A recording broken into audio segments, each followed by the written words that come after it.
ಆಕಾಶವಾಣಿ ಮಂಗಳೂರು.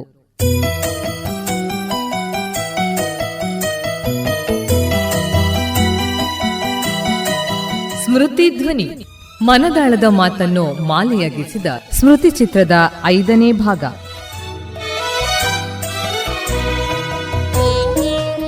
ಇಂದಿನ ಈ ಕಾರ್ಯಕ್ರಮದಲ್ಲಿ ಭಾಗವಹಿಸಲಿದ್ದಾರೆ ಭಾಷಾ ವಿಜ್ಞಾನಿ, ಸಂಶೋಧಕರು ಹಾಗೂ ಜಾನಪದ ವಿದ್ವಾಂಸರಾದ professor A V. Navada.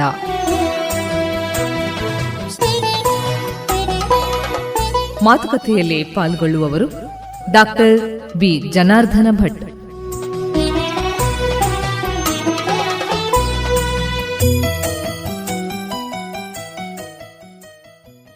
Professor A V. Navada ಅವರ ಜೊತೆಗೆ ಮಾತಾಡೋಣ. ಸರ್ ನಮಸ್ಕಾರ. ನಮಸ್ಕಾರ. ಕಂಬಾರರು ಒಂದು ಹೊಸ ಪರಿಕಲ್ಪನೆಯನ್ನು ಹುಟ್ಟುಹಾಕಿದರು ವಿಶ್ವವಿದ್ಯಾಲಯಗಳಲ್ಲಿ. ಇದು ಸಂಸ್ಕೃತಿ ಯಾತ್ರೆ ಅಂತ, ಪುಸ್ತಕ ಸಂಸ್ಕೃತಿ ಯಾತ್ರೆ ಅವರದ್ದೇ ಕಾನ್ಸೆಪ್ಟ್. ಅದು ಅವ್ರು ಏನು ಮಾಡಬೇಕು ಅಂದರೆ ಹಳ್ಳಿಯಲ್ಲಿ ಜಾತ್ರೆಗಳಿದ್ದರಲ್ಲಿ, ಸಾಹಿತ್ಯ ಸಮ್ಮೇಳನಗಳಿದ್ದಲ್ಲಿ, ಗ್ರಂಥಾಲಯಗಳಲ್ಲಿ ಹೋಗಿ ಈ ವ್ಯಾನ್ ತಗೊಂಡು ಪುಸ್ತಕಗಳನ್ನು ತಗೊಂಡು ಹೋಗಿ ಮುಂಚಿತವಾಗಿ ಬರ್ತೇವೆ ಅಂತ ಹೇಳಿ ಹೋಗಿ ಅಲ್ಲಿ ವ್ಯಾನ್ ನಿಲ್ಲಿಸಿ ಅಲ್ಲಿ ವಿದ್ಯಾರ್ಥಿಗಳನ್ನು ಪುಸ್ತಕದ ತೋರಿಸಿ ಅವರಿಗೆ ಮ್ಯಾನೇಜ್ಮೆಂಟನ್ನು ಸಂಪರ್ಕ ಮಾಡಿ ಪುಸ್ತಕ ಮಾರಾಟ ಮಾಡಿ ಬರಬೇಕು. ವ್ಯಾನಲ್ಲಿ ಅವರು ಟಿ.ಎ.ಡಿ.ಎ ಎಲ್ಲ ಕೊಟ್ಟು ಸ್ಟಾಫನ್ನು ಕಳಿಸೋದು. ಬರುವಾಗ ಲಕ್ಷ ಹಣ ತರ್ತಾಯಿದ್ರು. ಅದು ಉತ್ತರ ಕರ್ನಾಟಕದ ಮೆಚ್ಚಬೇಕಾದ ಸಂಗತಿ ಅಂದರೆ ಉತ್ತರ ಕರ್ನಾಟಕದಲ್ಲಿ ಪುಸ್ತಕದ ಓದುಗರು ಮತ್ತು ಪುಸ್ತಕ ಪ್ರಿಯರು ಬಹಳ ಹೆಚ್ಚು. ಒಂದು ಜಾತ್ರೆಗಳಲ್ಲಿ ದೊಡ್ಡ ದೊಡ್ಡ ಜಾತ್ರೆಗಳು ಆಗ್ತಾವಲ್ಲ ಉತ್ತರ ಕರ್ನಾಟಕ, ಆ ಜಾತ್ರೆಗಳಲ್ಲಿ ಸಂತೆಯಲ್ಲಿ ಈ ಪುಸ್ತಕದ ವ್ಯಾನ್ ನಿಲ್ಲಿಸಿ ಮಾರಾಟ ಮಾಡುವಾಗ ಒಳ್ಳೆ ಹಣದ ಸಂಗ್ರಹ ಆಗ್ತಾಯಿತ್ತು, ಒಳ್ಳೆ ಹಣ.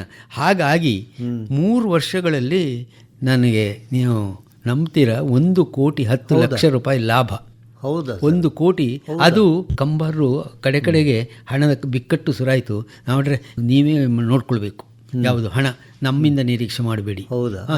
ಅದನ್ನು ನಾವು ಪುಸ್ತಕ ಮಾರಾಟದಿಂದಲೇ 1,10,00,000 ರೂಪಾಯಿ ಅಲ್ಲಿ ಜಮೆ ಆಯಿತು ಲಾಭ. ಆ ಹಣವನ್ನು ವಿಶ್ವವಿದ್ಯಾಲಯ ಈಗ ಇರುವ ಒಂದು ದೊಡ್ಡ ಒಂದು ಅತಿಥಿ ಗೃಹ ಕಟ್ಟಿಸಿದ್ದಾರೆ, ಅದು ಕಂಬಾರೇ ಕಟ್ಟಿಸಿದ್ದು. ವಿಶ್ವವಿದ್ಯಾಲಯಕ್ಕೆ ನಾನು ಆ ಹಣವನ್ನು ವರ್ಗಾಯಿಸಿಬಿಟ್ಟೆ. ಅದು ಯಾವಾಗಲೂ ಕಂಬಾರ ಹೇಳೋದುಂಟು ಅಂತೆ, ನಾನು ಬೇರೆಯವ್ರ ಹತ್ರ ಹೊಡ್ರು ಒಂದು ಒಳ್ಳೆ ಅತಿಥಿ ಗೃಹಕ್ಕೆ ಹಣದ ಸಂಪರ್ಕ ಮಾಡಿಕೊಟ್ರು ಅಂತ. ಅದು ಒಳ್ಳೆಯ ನನಗೆ ಅನುಭವ. ನನಗೆ ನಿಜವಾಗಿ ನಮ್ಮ ಸಹಚರರು ಎಷ್ಟು ಒಳ್ಳೆಯ ಕೆಲಸ ಮಾಡಿದರೆ ಏನು ಒಳ್ಳೆಯ ಆಗ್ತದೆ ಅನ್ನೋದಕ್ಕೆ ಇದೊಂದು. ಅಷ್ಟು ಹೊತ್ತಿಗೆ ಇವರು ಕಂಬಾರು ನಿವೃತ್ತರಾಗಿ ಕಲಬುರ್ಗಿಯವರು ಬಂದರು.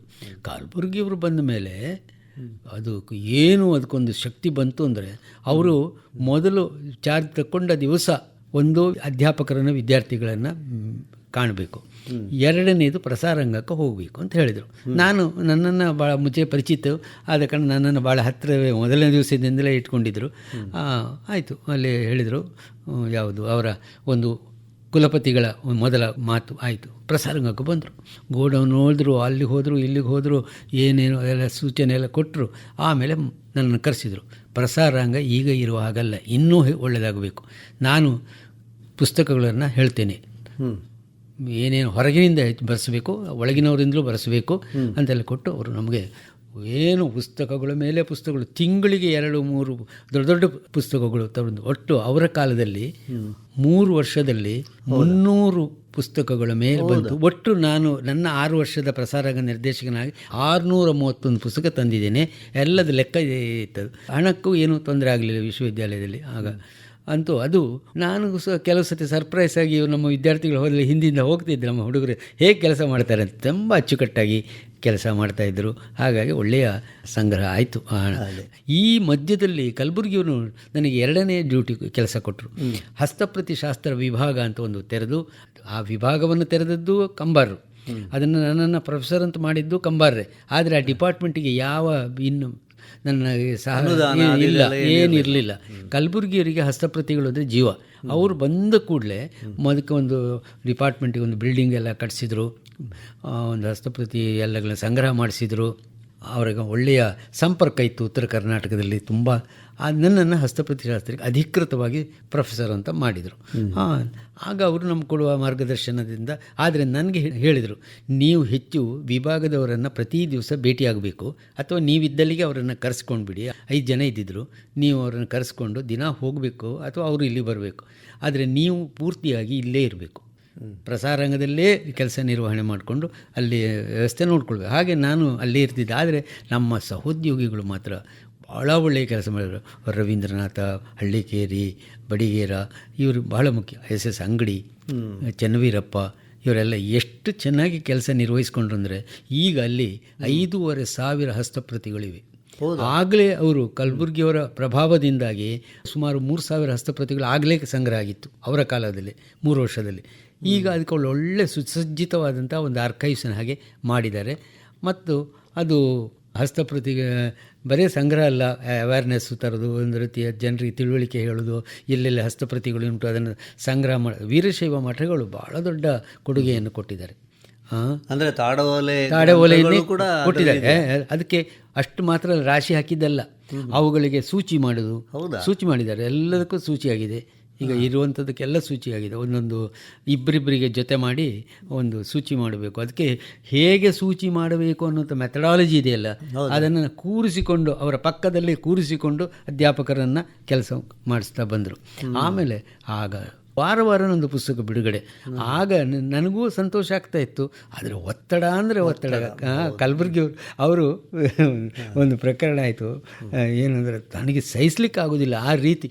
ನಾನು ಪ್ರಸನ್ನ ಡೈರೆಕ್ಟರ್ ಆದರೂ ಮುದ್ರಣ ಅದರ ಪ್ರಗತಿಯನ್ನು ನೋಡ್ಕೊಳ್ತಿದ್ರು. ಅವರು ಫೋನ್ ಮಾಡಿ ಎಲ್ಲ ಪ್ರೆಸ್ಸಿನವ್ರ ಜೊತೆ ಒಳ್ಳೆಯ ಸಂಪರ್ಕ ಇಟ್ಟುಕೊಂಡು ನೋಡ ಇವತ್ತು ರಾತ್ರಿ ಒಂದು ಕಾರಟಗಿ ಬಸ್ಸು ಸುಮಾರು 1 ಗಂಟೆಗೆ ಬರ್ತದೆ. ಅದರಲ್ಲಿ ನಮ್ಮ ಪುಸ್ತಕ ಒಂದು ಮಂಡಲು ಬರ್ತದೆ, ಅದನ್ನು ಹೋಗಿ ಹಿಡಿಬೇಕು, ನೀವು ಹಿಡ್ಕೊಳ್ಬೇಕು ನೀವು ಅಂತ. 1 ಗಂಟೆ ಆಯ್ತು ಸರ್. ನನಗೆ ಮನೆ ಹತ್ತಿರ ಇತ್ತು, ಆಗ ನಾನು ಕ್ವಾರ್ಟರ್ಸಿಗೆ ಹೋಗಿರಲಿಲ್ಲ. ಕಲಬುರ್ಗಿ ಅವರು ಹೇಳಿದ್ದಕ್ಕೆ ಹಾಗೆ ಆ ಕಾರಟಗಿ ಬಸ್ಸಿಗೆ ಕಾಯ್ತಾ ಕೂತ್ಕೊಂಡು ಆ ಬಂಡ್ಲು ಹಿಡ್ಕೊಂಡು ಮನೆಗೆ ಬಂದು ಮರುದಿವಸ ಅದು ನನಗೆ ಮರುದಿವಸ ಹೋಗುವಾಗ ವ್ಯಾನ್ ಇತ್ತು, ನನಗೆ ಯೂನಿವರ್ಸಿಟಿ ವ್ಯಾನು. ಆ ಪುಸ್ತಕ ಸಂಸ್ಕೃತಿ ಯಾತ್ರೆಯ ವ್ಯಾನನ್ನು ನನಗೆ ಬಳಸಲಿಕ್ಕೆ ಕೊಟ್ಟಿದ್ದಾರೆ. ಹಾಗೆ ಆದರೆ ನಮ್ಗೆ ಎಷ್ಟು ಸಂತೋಷ. ನೋಡಿ, ಗಳಗನಾಥ ಸಂಪುಟ 7 ಸಂಪುಟ 2 ತಿಂಗಳಲ್ಲಿ ಅದನ್ನು ಪ್ರೂಫ್ ನೋಡಿ ಮೊದಲು. ಅಯ್ಯೋ, ಅದಕ್ಕೆ ವರ್ಗೀಕರಣ, ಯಾವ್ಯಾವ ಪ್ರಥಮ ಸಂಪುಟದಲ್ಲಿ ಏನಿರಬೇಕು, 2ನೇ ಸಂಪುಟದಲ್ಲಿ ಏನಿರಬೇಕು ಅಂತ ಎಲ್ಲ ಕಲಬುರ್ಗಿಯವ್ರದ್ದೇ ಪ್ಲ್ಯಾನ್. ಆಮೇಲೆ ಅವರೇ ನೋಡಿ ಆಶ್ಚರ್ಯ, ಅಧ್ಯಾಪಕರನ್ನು ಒಬ್ಬ ಪ್ರೊಫೆಸರು ಅಥವಾ ವೈಸ್ ಚಾನ್ಸಲರ್ ಹೇಗೆ ನಡೆಸಿಕೊಳ್ಬೇಕು ಅಂತ. ಒಬ್ಬ ಡಿಪಾರ್ಟ್ಮೆಂಟಿಗೆ ಹೋಗ್ತಿದ್ದರು, ಡಿಪಾರ್ಟ್ಮೆಂಟ್ ಅಧ್ಯಾಪಕರ ಜೊತೆ ಭಾಳ ಪ್ರೀತಿಯಿಂದ. ಆದರೆ ಪ್ರೀತಿ ಕೆಲಸ ಮಾಡದಿದ್ದಾಗ ಸಿಟ್ಟು ಎದ್ದರೆ ಅವರು ಅದ್ಭುತವಾದ ನಡುಗಿಸುವ ಹಾಗೆ ಮಾತಾಡ್ತಿದ್ರು ಯಾರನ್ನು, ಅಧ್ಯಾಪಕರನ್ನು. ಆ ಮರುದಿವಸ ಅದನ್ನು ಬಿಟ್ಬಿಡ್ತಿದ್ರು. ಆದರೆ ಆ ಡಿಪಾರ್ಟ್ಮೆಂಟಲ್ಲಿ ಯಾರು ಮೈಗಳರಿದ್ದವರಿಗೆ ಚಾಟಿ ಅಂತ ಪೆಟ್ಟು ಕೊಡ್ತಾಯಿದ್ದು, ಇಂಕ್ರಿಮೆಂಟ್ ನಿಲ್ಲಿಸಿದ್ದುಂಟು. ಕೆಲಸ ಮಾಡಿದವರಿಗೆ ಇಂಕ್ರಿಮೆಂಟ್ ಕೂಡ ಇಲ್ಲ, ನಿನಗೆ ಕೊಡೋದಿಲ್ಲ, ಇಂಕ್ರಿಮೆಂಟ್ ಇಲ್ಲ, ನೀನು ಕೆಲಸ ಮಾಡು ಮತ್ತೆ ನಾನು ನೋಡ್ತೇನೆ. ಅಧ್ಯಾಪಕರ ಪ್ರಗತಿ ಪರಿಶೀಲನೆಗೆ ಸಮಿತಿ ಮಾಡಿದರು, ಯಾರು ವೈಸ್ ಚಾನ್ಸಲರ್ ಮಾಡಲಿಲ್ಲ. ಅಧ್ಯಾಪಕರನ್ನು ಎಸ್ಟಿಮೇಟ್ ಮಾಡಲಿಕ್ಕೆ ಕೆಲಸ ಮಾಡಿದ. ನನಗೆ ಬಹಳ ಸಂತೋಷ ಅಂದರೆ ಆಗ ಸಿಂಡಿಕೇಟ್ ಮೆಂಬರು ನಾಡಿ ಸೋಜರು. ಮೊನ್ನೆ ಹೋದ ನಾಡಿ ಸೋಜರನ್ನು ನಮ್ಮಂಥವರ ಕೆಲಸವನ್ನು ಪರಿಶೀಲನೆ ಮಾಡಲಿಕ್ಕೆ ನನಗೆ ಬಂದವರು ವಿಲಿಯಂ ಮಾಡ್ತಾ ಮತ್ತು ನಾಡಿ ಸೋಜರು. ನಮ್ಮ ಕೆಲಸವನ್ನು ಮೊದಲೇಷ್ಟು ಅಧ್ಯಯನ ಮಾಡಿ ನಾವು ಹೋದಾಗ ಭಾಳ ಅದನ್ನು ನೋಡಿ ಮೆಚ್ಚುಗೆ ವ್ಯಕ್ತಪಡಿಸಿ ಸಲಹೆ ಸೂಚನೆ ಕೊಟ್ಟು ನಾಡಿ ಸೋದರದ ನಿಜವಾಗಿ ಒಬ್ಬ ಸೃಜನಶೀಲ ಬರಹಗಾರ. ನಮ್ಮ ಹಸ್ತಪ್ರತಿ ಶಾಸ್ತ್ರದ ಬಗ್ಗೆ ತಿಳ್ಕೊಂಡು ಅದರ ಬಗ್ಗೆ ನಮಗೆ ಸಜೆಷನ್ ಎಲ್ಲ ಕೊಡುವ ಭಾಳ ಸಜ್ಜನ ಒಬ್ಬ ವ್ಯಕ್ತಿ ನಾಡಿ ಸೋದರ. ಅದೆಲ್ಲ ನೆನಪು. ಅಂಥದ್ದೆಲ್ಲ ಉಪಕ್ರಮಗಳನ್ನು ಆರಂಭ ಮಾಡಿದ್ದು ಕಲಬುರ್ಗಿಯವರು. ಅದು ಮೆಚ್ಚತಕ್ಕಂಥ ಅಂಶ. ಹಾಗಾಗಿ ನನ್ನ ಅನುಭವ ಪ್ರಸಾರಾಂಗ ಅಲ್ಲಿ. ಅದಾದ ಮೇಲೆ ನಾನು ಅಲ್ಲಿ ನನಗೆ ಕನ್ನಡ ವಿಶ್ವವಿದ್ಯಾಲಯದ ಮೊದಲ ಪೀಠ ಪುರಂದರ ಪೀಠ. ಆ ಪುರಂದರದಾಸ ಪೀಠಕ್ಕೆ ಅವರು 10 ಲಕ್ಷ ಅಷ್ಟೇ. ಈಗೆಲ್ಲ ಕೆಲವು ಪೀಠಗಳಿಗೆ ಅದನ್ನು ಪ್ರಾರಂಭ ಮಾಡಿದ್ದೇ ಬಹಳ ದೊಡ್ಡ ಉಪಕ್ರಮ. ನೋಡಿ, ಒಬ್ಬ ಪ್ರೊಫೆಸರು ಮೊದಲು ತಂದ ಪೀಠ ಪುರಂದರ ಪೀಠ. ಅದನ್ನು ಬಂದ ಚೆಕ್ ಹಿಡ್ಕೊಂಡು ಬಂದು ಬೆಂಗಳೂರಿನ ಬಂದ ಕೂಡಲೇ ನನ್ನನ್ನು ಪ್ರಸಾರಾಂಗದಿಂದ ಕರೆಸಿದರು. ನೋಡಿ, 10 ಲಕ್ಷ ರೂಪಾಯಿ ತಂದಿದ್ದೀನಿ, ಇದನ್ನು ಹೇಗೆ ನಿಮ್ಮ ಕೈಗೆ ಕೊಡ್ತೇನೆ, ಇದನ್ನು ನಾವು ಪೀಠ ಮಾಡಬೇಕು. ಆದರೆ ಇದರಲ್ಲಿ ಅವರೇ ಹೇಳಿದರು, ಪುರಂದರ ಪೀಠ ಅಂತ ಇದಕ್ಕೆ ಹೆಸರಿದ್ದರೂ ಅವ್ರು ಹೇಳಿದರು, ಇಡೀ ದಾಸ ಸಾಹಿತ್ಯದ ಅಧ್ಯಯನಕ್ಕೆ ಇದನ್ನು ಒಳಪಡಿಸಬೇಕು ಅಂತ ಹೇಳಿದರು. ಎಷ್ಟು ಒಳ್ಳೆಯ ಒಂದು ಮಾತು. ಆಮೇಲೆ ನಾನು ಇದೆಲ್ಲ ಆರಂಭ ಮಾಡಿದ ಮೇಲೆ ಕೆಲವು ಪ್ರಕಟಣೆಗಳೆಲ್ಲ ಮಾಡಿದೆ. ಒಂದು 13 ಪ್ರಕಟಣೆಗಳನ್ನು ತಂದೆ. ದಾಸ ಸಾಹಿತ್ಯದ ಮೇಲೆ ಬಹಳ ದೊಡ್ಡ ಕೆಲಸ ಮಾಡಿದವರು ನಮ್ಮಲ್ಲಿ ನೀವೇ. ಅಂದರೆ ಅದಕ್ಕೆ ಇದು ಪ್ರೇರಣೆ ಆಯ್ತಾ? ಇದೆ. 2000ರಲ್ಲಿ ನೀವು ಒಂದು 1000 ಕೀರ್ತನೆ, ಅದು ಕಲಬುರ್ಗಿಯವರ ಪ್ರೇರಣೆಯಿಂದ ಆಯಿತು ಪುಸ್ತಕ. ಅದು ಅದರ ನಂತರವಾ ಅಥವಾ ಅದು ಅಲ್ಲಿ ಕಲಬುರ್ಗಿಯವರು ಇದ್ದಾಗಲೇ 2000ರಲ್ಲಿ ಅಲ್ಲ, ಈ ಪುರಂದರ ಪೀಠ ಬಂದ ಮೇಲೆ ಪುರಂದರ ಪೀಠದ ವತಿಯಿಂದಲೇ ಅಲ್ಲಿ ಕೆಲಸ. ಅದು ಹಂಪಿ ಉತ್ಸವದಲ್ಲಿ ಕನ್ನಡ ವಿಶ್ವವಿದ್ಯಾಲಯಕ್ಕೆ 1 ಲಕ್ಷ ಕೊಡ್ತಾ ಇದ್ರು, ಪುಸ್ತಕ ಪ್ರಕಟಣೆ ಮಾಡಿ ಹಂಪಿ ಉತ್ಸವದಲ್ಲಿ ಬಿಡುಗಡೆ ಆಗಬೇಕು ಅಂತ. ಮೊದಲ ಪುಸ್ತಕ ಇದೆ. ಅದಕ್ಕೆ ಕಲಬುರಗಿಯವರು 1000ಕ್ಕೆ ಬೆಸ್ಟ್ 1000 ನೀವು ಸಂಗ್ರಹ ಮಾಡಬೇಕು. ನಿಮಗೆ ಅದು ಕಡೆಗೆ 19ನೇ ಶತಮಾನದ ಕೊನೆಗೆ ಗುರು ಗೋವಿಂದದಾಸ ವಿಠಲರವರೆಗೆ ನಾವು ಮಾಡಿದ್ದು. ಅದು ಆಮೇಲೆ ಅದು 2 ತಿಂಗಳಲ್ಲಿ ಖರ್ಚಾಗೋಯಿತು. ಕಾರಣಾಂತರಗಳಿಂದ ಅದನ್ನು ಪುನರ್ಮುದ್ರಣ ಮಾಡಲಿಲ್ಲ, ಅದು ಬೇಡ ಮಾಡಲಿಲ್ಲ. ಆ ಕೂಡಲೇ ಅಂಕಿತದವರು ಅದನ್ನು ಕೇಳಿದರು, ನಾನು ಅವರಿಗೆ ಒಪ್ಪಿಗೆ ಕೊಟ್ಟೆ. ಆಮೇಲೆ ಅದು 25 ಆವೃತ್ತಿ ಕಂಡಿದೆ. 25 ಆವೃತ್ತಿ ತಗೊಂಡು ಅದು ಮಾಡಿದ್ದು. ಆಮೇಲೆ ಇನ್ನೊಂದು ನನಗೆ ಬಹಳ ಸಂತೋಷ ಕೊಟ್ಟ ವಿಷಯ ಅಂದರೆ, ನಾವು ರಾಜ್ಯ ಮಟ್ಟದ ರಾಷ್ಟ್ರ ಮಟ್ಟದ ಕೆಲವು ಸಮ್ಮೇಳನಗಳನ್ನು ನಡೆಸಿದ್ದು. ಮೊದಲ ಸಮ್ಮೇಳನ ಆದ್ದು ಉಡುಪಿಯಲ್ಲಿ. ಆಗ ಹರಿದಾಸ್ ಭಟ್ರು ರಿಟೈರ್ಡ್ ಆಗಿದ್ದರು, ಕೃಷ್ಣ ಭಟ್ರು ಬಂದಿದ್ದರು. ಒಂದು ಉಡುಪಿಯಲ್ಲಿ ಸಮ್ಮೇಳನ ಮಾಡಿದ್ದು. ಹಿರಿಯ ಅರಳುಮಲ್ಲಿಗೆ ಪಾರ್ಥಸಾರಥಿಯವರು, ಶ್ರೀಶ ಬಲ್ಲಾಳರದ್ದು ಅದ್ಭುತವಾದ ಉಪನ್ಯಾಸ ನಾನು ಅಲ್ಲಿ ಕೇಳಿದ್ದು. MGM ಕಾಲೇಜಿನ ಎಕನಾಮಿಕ್ಸ್ ಪ್ರೊಫೆಸರು ಶ್ರೀಶ ಬಲ್ಲಾಳ್ ಎಂಥ ಅದ್ಭುತವಾದ ಪುರಂದರದಾಸರ ಬಗ್ಗೆ ಮಾತಾಡಿದರು ಅಂದರೆ. ಹಾಗೆ ಅದೊಂದು 2 ದಿವಸದ ಉತ್ಸವ ನಡೆಯಿತು. ಅದಾದಮೇಲೆ ನಾನು ಒಂದು ದಿವಸ ಹರಪನಹಳ್ಳಿಯಲ್ಲಿ ಒಂದು ಕಾರ್ಯಕ್ರಮ ಆಯಿತು. ಹರಪನಹಳ್ಳಿ ಅವರಲ್ಲಿ ಈ ಧರ್ಮಸ್ಥಳಕ್ಕೆ ಬಂದೆ.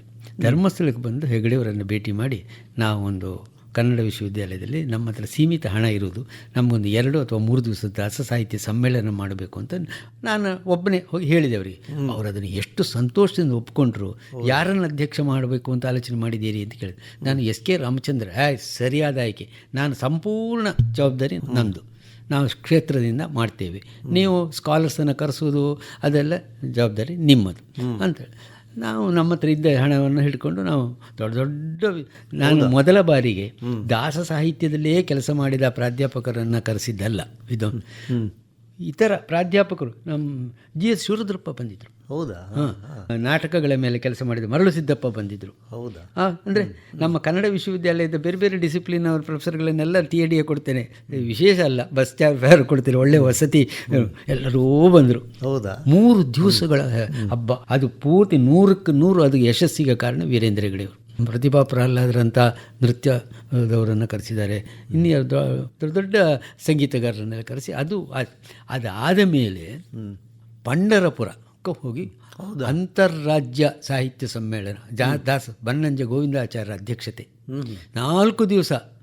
ಅದಕ್ಕೆ ನಮಗೆ ಅಲ್ಲಿ ಒಂದು ಪಂಢರಪುರದಲ್ಲಿ ನಮ್ಮ ಪಲಿಮಾರು ಸ್ವಾಮಿಗಳ ಅದ್ಭುತವಾದ ಬಿಲ್ಡಿಂಗ್ ಇದೆ ಇವತ್ತಿಗೂ, AC ಕೋಣೆಗಳುಳ್ಳಂಥ ಒಳ್ಳೆ ಹಾಲ್. ಅದನ್ನು ನಾನು ಅವ್ರ ಹತ್ರ ಹೋಗಿ ಮಾತಾಡಿದೆ. ನಮ್ಮ ಮಠದ ಆ ಗುಡಿ ಉಂಟದ್ರೊಳಗೆ ಒಂದು ಹಾಲು ಎಲ್ಲ ಉಚಿತವಾಗಿ ಕೊಡ್ತೇನೆ, ಅಲ್ಲಿ ಮ್ಯಾನೇಜರಿಗೆ ಹೇಳ್ತೇನೆ, ಅದು ನೀವು ಹೇಗೆ ಬೇಕೋ ಹಾಗೆ ಬಳಸ್ಕೊಳ್ಳಿ ಅಂತ ಒಂದು ಪ್ರೇರಣೆ ಸಿಕ್ತು ನಮಗೆ. ಹೌದು. ಆಮೇಲೆ ಹಣಕ್ಕೆ ಏನು ಮಾಡೋದು, ನಮ್ಮ ಹತ್ರ 10 ಲಕ್ಷದ ಬಡ್ಡಿ. ಅದಕ್ಕೆ ಬಹಳ ಸಂತೋಷದಿಂದ ನಾನು ಹೇಳಿದ್ದು ಯಾರ ಹತ್ರ ಅಂದರೆ ಅಚ್ಯುತದಾಸರ ಹತ್ರ. ಹೌದಾ? ಮದ್ರಗಿರಿ ಅವರು ಬಂದು ಹರಿಕಥೆಯನ್ನು ನೀವು ಮಾಡಬೇಕು. ಆ ಹಿಂದಿನ ಸಮ್ಮೇಳನಗಳೆಲ್ಲ ಬಂದು ಹರಿಕಥೆ ಮಾಡಿದ್ದಾರೆ ಅವರು.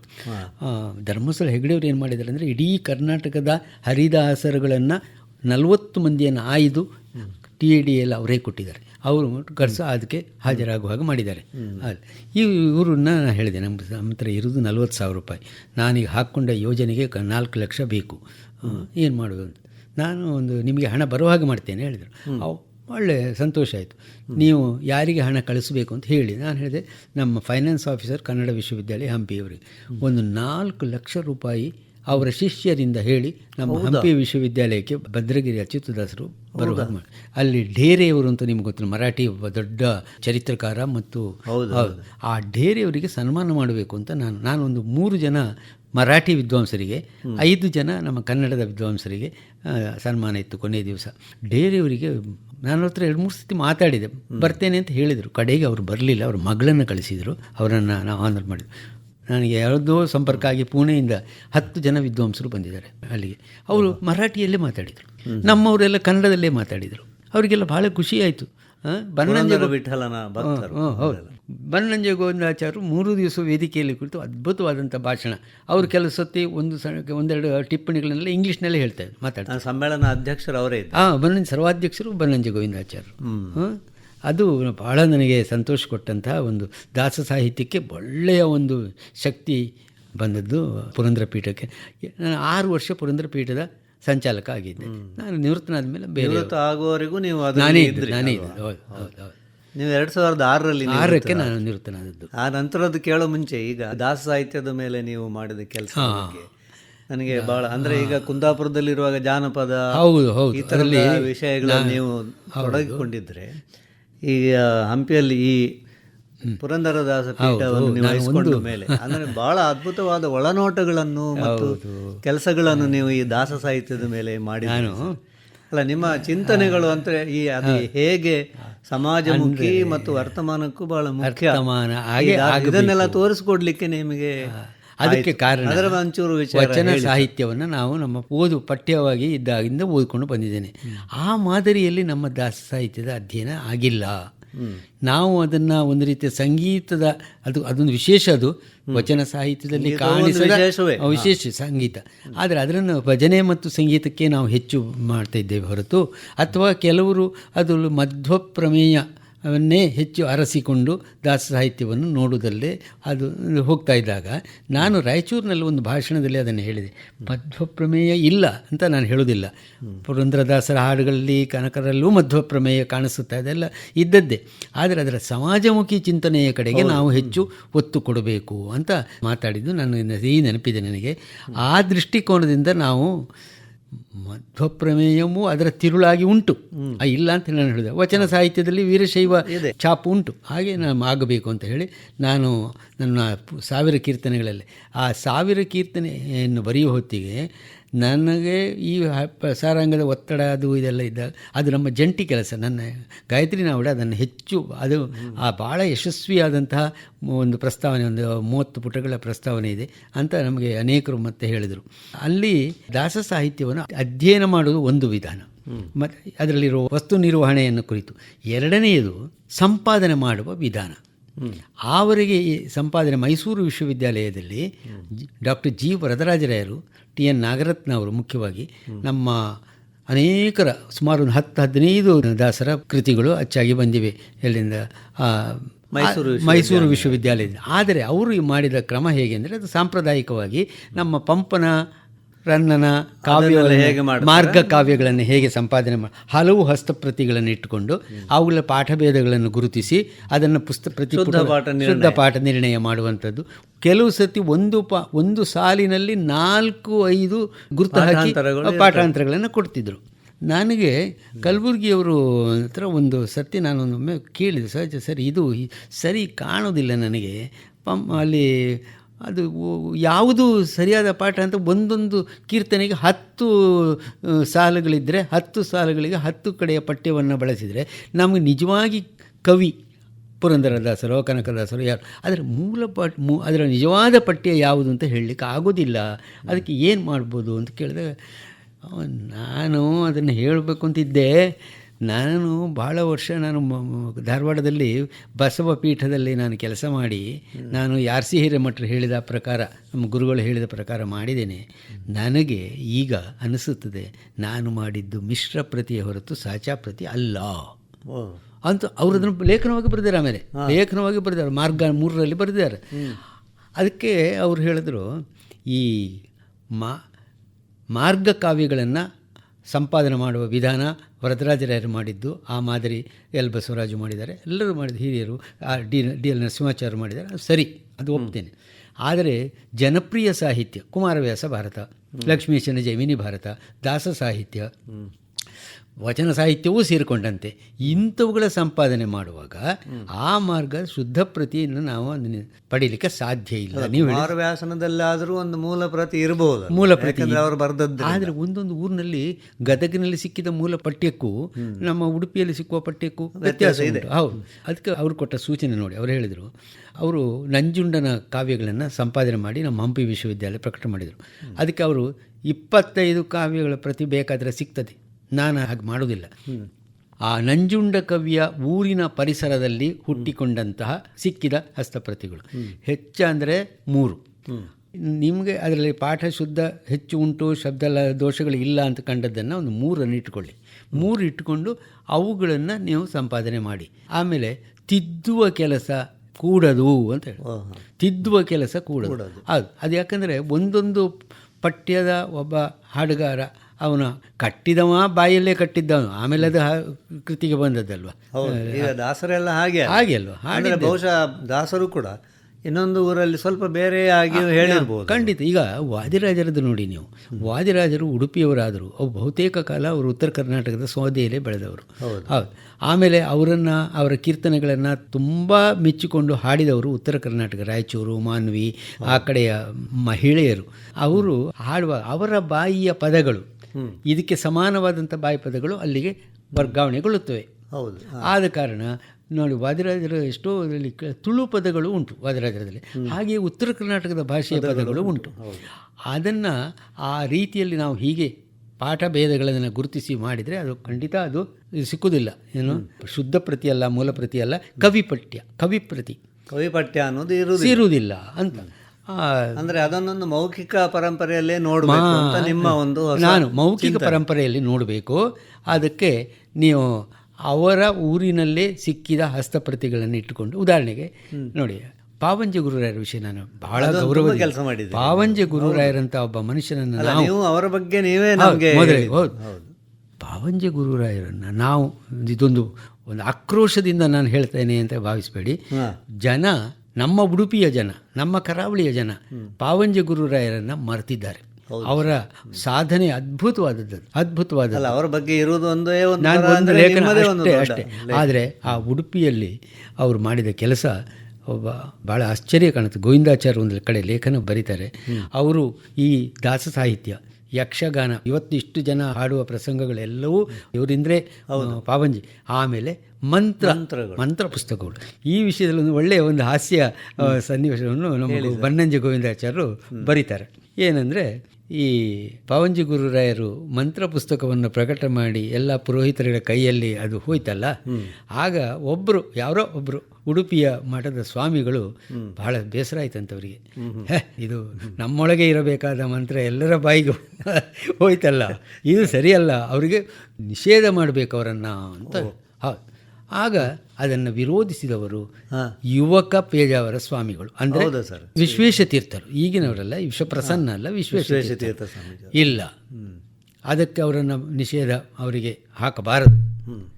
ಇದು ನನಗೆ ಗೊತ್ತಾದದ್ದು ಬನ್ನಂಜೆ ಗೋವಿಂದಾಚಾರ್ಯ ಲೇಖನದಲ್ಲಿ ಉಂಟು.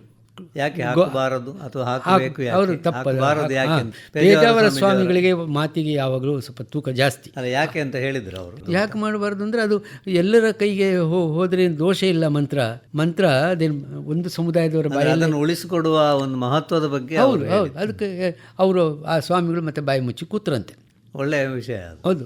ಅವರ ಕೊಡುಗೆಯನ್ನು ಉಡುಪಿಯವರೇ ಗುರುತಿಸಿಲ್ಲ ಅವರು. ಸ್ಪಷ್ಟ ಆಗಿದೆ. ಅದು ಖಂಡಿತ. ಅದು ನೋಡಿ, ಪಾವಂಜಿ ಗುರುರಾಯರು ಮುಖ್ಯವಾಗಿ ಸಾಹಿತ್ಯವನ್ನು ಅವರೇ ಉಳಿಸಿಕೊಟ್ಟ ಅಥವಾ ಬೇರೆಯವರು ಇದ್ದಾರೆ? ಈಗ ನಿಮ್ಮ ಅಧ್ಯಯನದಲ್ಲಿ ನೀವು ಕಂಡುಕೊಂಡ ಪ್ರಕಾರ ಈ ದಾಸ ಸಾಹಿತ್ಯವನ್ನು ಉಳಿಸಲಿಕ್ಕೆ ಪಾವಂಜಿ ಅವರು, ಗೋರೆಬಾಳ ಹನುಮಂತರಾಯರು ಉತ್ತರ ಕರ್ನಾಟಕದಲ್ಲಿ ಬಹಳ ದೊಡ್ಡ ಕೆಲಸ ಮಾಡಿದರು. ಸುಬೋಧ ರಾಮರಾಯರು ಬೆಂಗಳೂರಿನಲ್ಲಿ 3 ಜನ ಬಹಳ ದೊಡ್ಡ ಕೆಲಸ ಮಾಡಿದವರು 3 ಜನ. ಅವರಿಂದಾಗಿ ಈಗ ನಾವು ಈ ಮಾರ್ಗಕಾವ್ಯಗಳನ್ನು ಸಂಪಾದನೆ ಮಾಡುವ ಹಲವು ನೀತಿಯನ್ನು ಬೇಕಾಗಿಲ್ಲ. ನಾವು ಅತ್ಯುತ್ತಮವಾದಂತಹ 3, ಈಗ ವಾದಿರಾಜರದ ಕೀರ್ತನೆ ಮಾಡಿದರೆ ಉಡುಪಿ ಪರಿಸರದ ಪಠ್ಯವನ್ನೇ ನಾವು ನಂಬಬೇಕು. ಅದನ್ನೇ ನಾವು ಅಲ್ಲಿ ವಾದಿರಾಜರ ಸಮಗ್ರ ಸಾಹಿತ್ಯವನ್ನೆಲ್ಲ ನೀವು ಈಗ ತಂದಿದ್ದೇನೆ. ಅದೆಲ್ಲ ಇನ್ನು ಮುದ್ರಣದಲ್ಲಿ ಉಂಟದೀಗ. ಮತ್ತೊಂದು ಅಂದರೆ, ನೀವು ಕೆಲವರ ಕೃತಿಗಳ ಕರ್ತೃ ಯಾರಂತ ಗೊತ್ತಿಲ್ಲದಿದ್ದಾಗ ಅದು ವಾದಿರಾಜರು ಅಂತ ನೀವು ಒಂದು, ಅದು ಕೃಷ್ಣ ಹೇಗೆ ಚರಿತ್ರೆ ಏನೋ ಒಂದು ಶ್ರೀಕೃಷ್ಣ ಬಾಲಲೀಲೆ, ಅದು ನೋಡಿ ಅದನ್ನು ಸಂಗ್ರಹ ಮಾಡುವ ಕ್ರಮ ಹೇಗಾಯಿತು ಅಂದರೆ, 1928ರಲ್ಲಿ ಉಡುಪಿಯ ಪಾವಂಜಿ ಗುರುರಾಯರು ಅದನ್ನು ಪ್ರಕಟ ಮಾಡಿದ್ದಾರೆ. ಯಾರ ಹೆಸರಲ್ಲಿ? ವಾದಿರಾಜರ ಹೆಸರಲ್ಲಿ. ಆಮೇಲೆ ಅದು ಸ್ವಲ್ಪ ಅಪಶ್ರುತಿ ಕೇಳಿ ಬಂತು, ಅದು ವಾದಿರಾಜರದ್ದು ಅಲ್ಲ ಅಂತ. ಆದರೆ ಅದಕ್ಕೆ ಬೇಕಾದ ಆಂತರಿಕ ಸಾಕ್ಷ್ಯಗಳನ್ನೆಲ್ಲ ಕೊಟ್ಟು ಹೇಗೆ ಮಾಡಿದ್ವಿ ಅಂದರೆ, ಕೋಟೇಶ್ವರದ ಗ್ರಾಮದಲ್ಲಿ ಒಂದು ಮಹಿಳೆಯ ಬಾಯಿಯಲ್ಲಿ ಅದು ಬರ್ತಾಯಿತ್ತು ಆ ಹಾಡು. ಅದು ನನಗೆ ಗಾಯತ್ರಿ ನಾವಳಿಗೆ ಗೊತ್ತಾಯ್ತು, ಅವಳು ಕೋಟೇಶ್ವರದವಳಲ್ಲ. ಆಗ ನಾವು ಒಂದು ಟೇಪ್ ರೆಕಾರ್ಡರ್ ಹಿಡ್ಕೊಂಡು ಹೋದೆವು ಆ ಅಜ್ಜಿ ಹತ್ರ. ನಾನು ಸಣ್ಣ ಬಾಲ್ಯದಲ್ಲಿ, ನಾನು ಉಡುಪಿಯಲ್ಲೇ ಬೆಳೆದವಳು, ನನಗೆ ಶ್ರೀಕೃಷ್ಣ ಬಾಲಲೀಲೆ ನನಗೆ ಒಂದು ಯಾರು ಕೈ ಬರಹದಲ್ಲಿ ಕೊಟ್ಟರು, ಅದನ್ನು ನಾನು ಓದಿ ನಂಗೆ ಈಗಲೂ ಬಾಯಿಪಾಠದಲ್ಲೇ ಬರ್ತದೆ ಇದು ನೋಡಿ, ನಾನು ಹೇಳ್ತೇನೆ ಅಂತ ಹೇಳಿ ಒಂದು ದಿನ ಸಾಕಾಗಲಿಲ್ಲ. ಅದನ್ನು ಹೇಳಿದರು, ಅದನ್ನೆಲ್ಲ ರೆಕಾರ್ಡ್ ಮಾಡ್ಕೊಂಡು ಅದನ್ನು ಅಕ್ಷರಕ್ಕೆ ಇಳಿಸಿದೆವು. ಪಾವಂಜ ಗುರುರಾಯರ ಪಾಠಕ್ಕೂ ಇದಕ್ಕೂ ಸ್ವಲ್ಪ ವ್ಯತ್ಯಾಸ ಉಂಟು.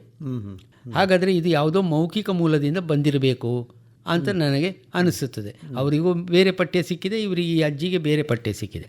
ಈ ಎರಡನ್ನು ಇಟ್ಟುಕೊಂಡು ನಾನು ಹಂಪಿ ವಿಶ್ವವಿದ್ಯಾಲಯದಿಂದ ಪುರಂದರ ಪೀಠದಿಂದ ವಾದಿರಾಜರ ಶ್ರೀಕೃಷ್ಣ ಬಾಲಲೀಲೆ ಅಂತ, ಅಂದರೆ ಇದಕ್ಕೆ ಅಪಶ್ರುತಿಯನ್ನು ಎತ್ತಿದವರು ವಿದ್ವಾಂಸರೇ. ಅವರು ಮಹಾನ್ ವಿದ್ವಾಂಸರೇ.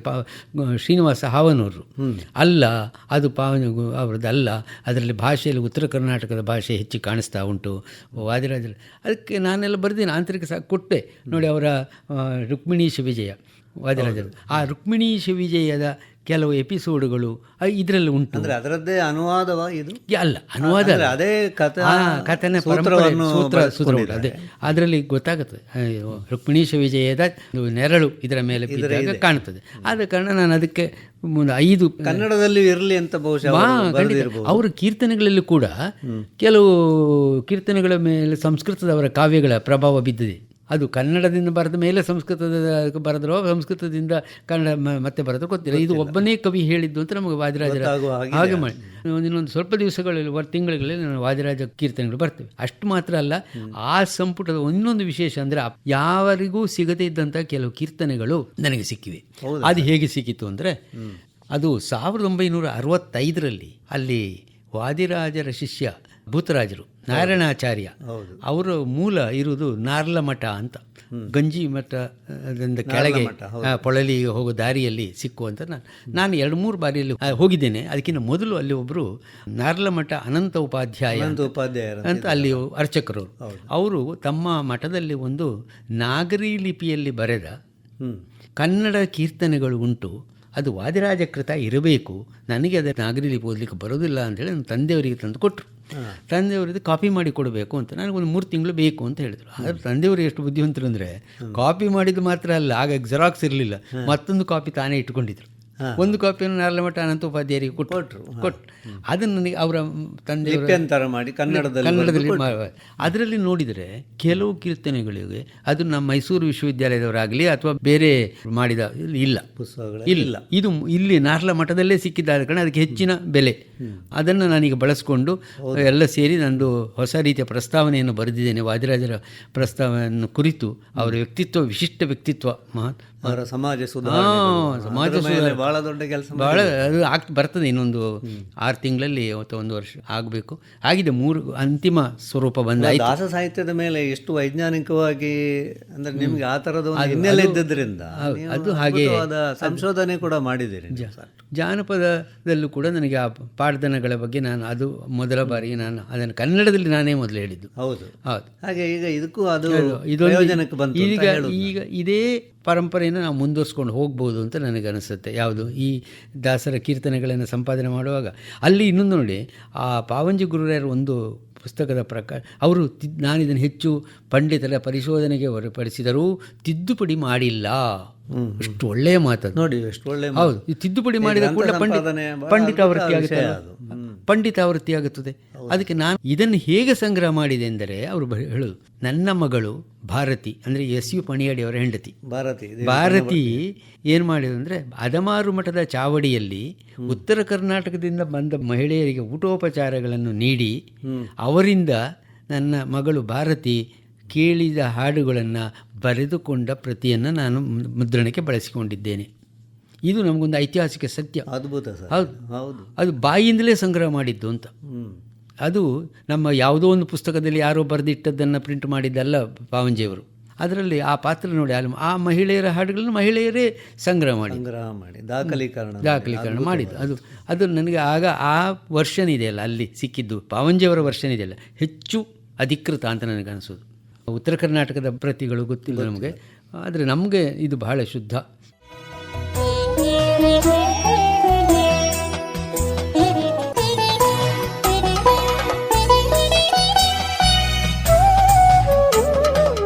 ಇದುವರೆಗೆ ಸ್ಮೃತಿ ಧ್ವನಿ, ಮನದಾಳದ ಮಾತನ್ನು ಮಾಲೆಯಾಗಿಸಿದ ಸ್ಮೃತಿ ಚಿತ್ರದಲ್ಲಿ ಭಾಷಾ ವಿಜ್ಞಾನಿ, ಸಂಶೋಧಕರು ಹಾಗೂ ಜಾನಪದ ವಿದ್ವಾಂಸರಾದ ಪ್ರೊಫೆಸರ್ ಎ.ವಿ. ನಾವಡರೊಂದಿಗೆ ಡಾಕ್ಟರ್ ಬಿ. ಜನಾರ್ದನ ಭಟ್ ಅವರು ನಡೆಸಿಕೊಟ್ಟ ಮಾತುಕತೆಯ 5ನೇ ಭಾಗ ಆಲಿಸಿದಿರಿ.